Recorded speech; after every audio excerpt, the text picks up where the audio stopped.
ഇന്ത്യയിൽ ആദ്യമായി സാമുദായിക സംവരണം ഏർപ്പെടുത്തിയ ഭരണപരിഷ്കാരം.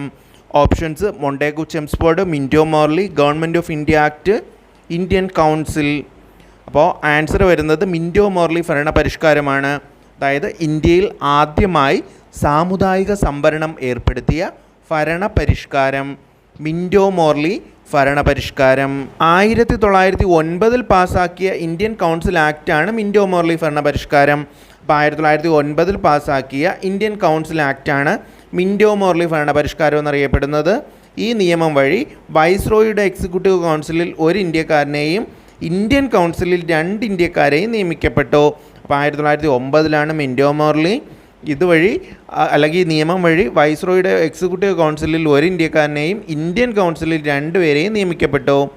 ദെൻ 1919 കറക്റ്റ് 10 വർഷം. 1909 മിൻറ്റോ മോർലി ആണെങ്കിൽ